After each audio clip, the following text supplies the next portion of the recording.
everyone, happy Thursday. Let's go ahead and look at your jobs for today. So first things first, we're going to come over here to the assignments tab. It is the week of April 5th through the 9th, and today is April 8th, 2021. We're going to go ahead and scroll down to see our jobs. Here we can see we have Cohort A, Cohort B, and Cohort C.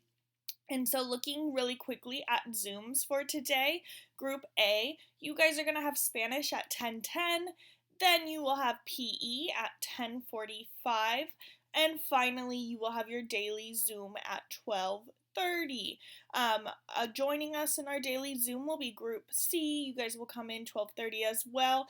And for everybody, we have office hours. That is optional. You do not have to come. But if you would like some extra help, I recommend, please, 1:30 to 2:30.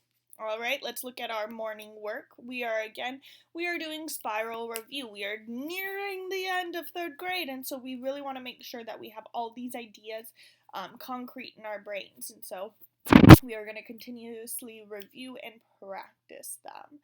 And so we are going to go ahead and, oops, I think I accidentally linked the wrong one. Oopsie. No worries. So we're going to come up here.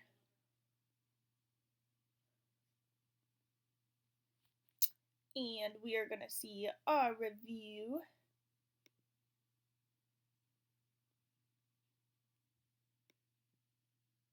Beautiful, beautiful. So this is the one that you will be doing, so I'll fix that. So you're going to go through, you are going to first change the following from singular nouns to plural nouns. Remember when we have words like foot or shelf, those are irregular, and so you're going to have to think about the spelling pattern and what happens to the word. We don't just add an S for these guys, and so you're going to have to think about what you need to do in order to make it plural. All right, then in this section here, you're going to circle the pronouns. After you have circled the pronouns, you are going to decide, for example, he. Who is he? Where are they who is the he? And so you're going to go back to the first sentence and decide, okay, who is he? Oh, dad. And so here I would write dad. All right, so I'd circle he, and then I would type dad. In this box down here, you are going to go ahead, you're going to write another noun or a synonym that would work in place of the underlined noun. So for here, you say lake, school, Florida. And so if you are stuck on particularly lake and school, Florida might not work so much. You can go ahead, you can look up synonyms, and also you can also use proper nouns. So if this noun, you can give me the name of a lake. For the school, you can give me a name of the school, and so on. All right, and here we see Florida. That's already a proper noun, so maybe you make it common, and so on. All right, and so you're going to go ahead and continue down here. You're going to identify if the underlined word is an adverb or adjective. Okay, so that's going to be it for that job. Then we have our Thursday journal. It is My Thoughts Thursday. And for today's My Thoughts Thursday, you are going to be writing 5 to 6 sentences about your thoughts regarding rules. So what do you think about rules? Do you think rules are meant to be followed? Do you think rules create order, or do you think rules are unnecessary? Maybe some rules are needed, maybe some rules aren't. So you're going to share what you believe about rules and their purpose. And here we have sentence frames and starters. Again, you do not have to use these, but you may if you'd like. Alrighty, for math, we are going to continue talking about comparing fractions. Right, so we're going to go through. We are going to decide, okay, is 4/8 greater than 2/8? I look at this visual, I see, yeah, there's more 4/8, there's more 8s colored in than down here. So then I would click drag yes to this box, and I would go ahead and then answer these other boxes as well. Make sure you're paying attention to where it says less than or greater than. because that's going to make a huge difference between yes or no for these answers. Then on slide number 2, your job is to go ahead. You're going to take the box. You are going to put it on the left side. And here they already did 1/4 for you, but now if I want to do 3/4, I'm going to click and drag till I get to 3/4. Right, and there I know I have my fraction now. And so now I need to decide, is 1/4 bigger or 3/4 bigger? And I'm going to erase this guy. And if I think 1/4 is bigger, I'm going to put this symbol. If I think 3/4 is bigger, I'm going to put that symbol. If I believe they are equal to each other, meaning they're the same, then I would put an equal sign. All right. Then on slide number 3, you are going to now label the fractions. So they give you the pictures. I see 1, 2, 3 pieces. 2 are colored in. So I would write 2 thirds. I would then, 1 is colored in, 3 parts. 1/3.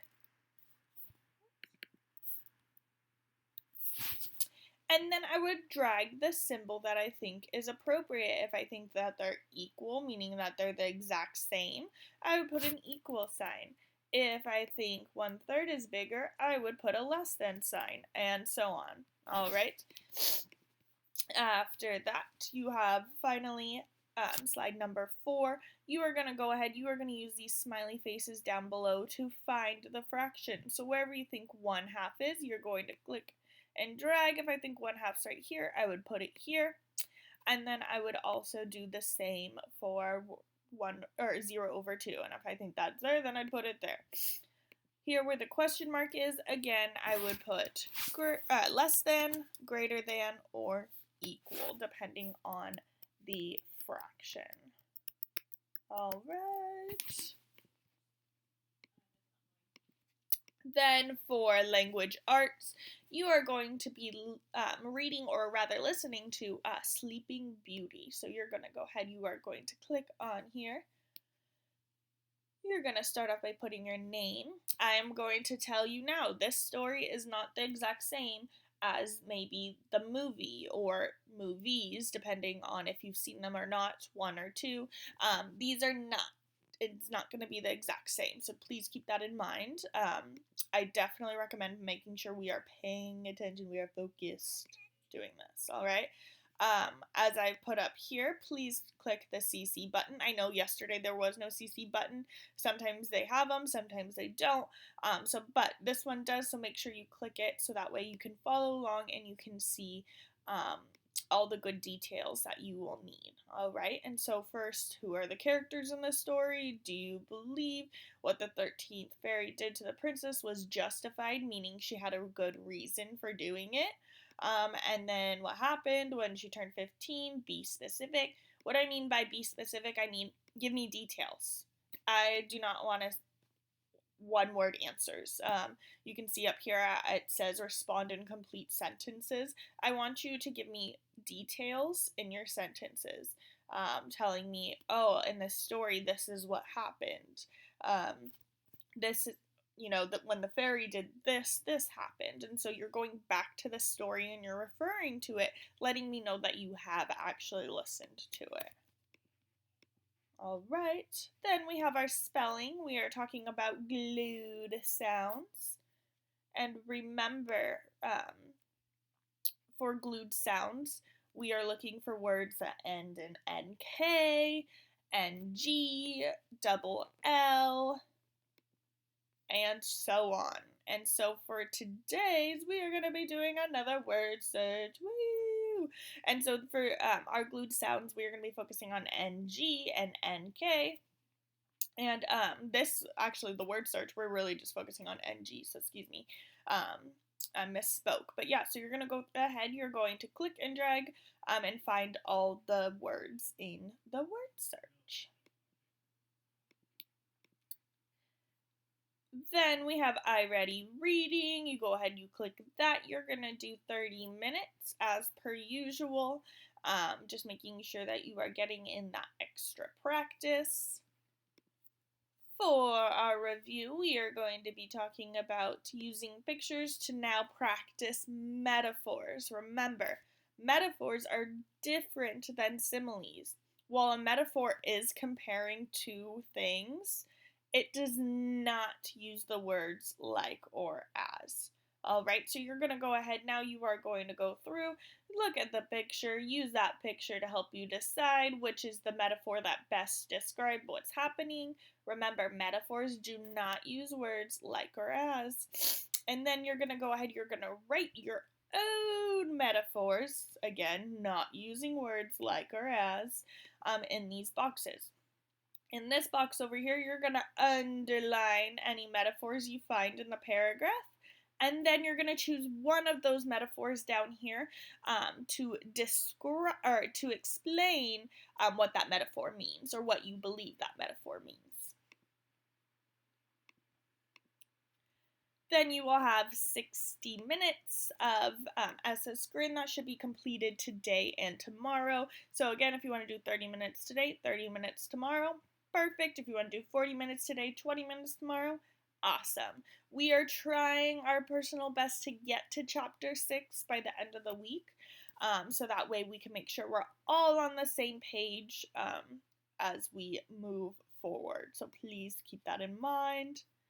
And yep, that's going to be it for our day. Again, make sure you're going to your Zooms. Cohort A, you have Spanish 1010, PE 1045, A and C group. You're going to meet me on Zoom at 12:30, and group B, I will see you this morning. All right, if you guys have any questions, let me know. Otherwise, I hope you have a great rest of your day. Bye, D1.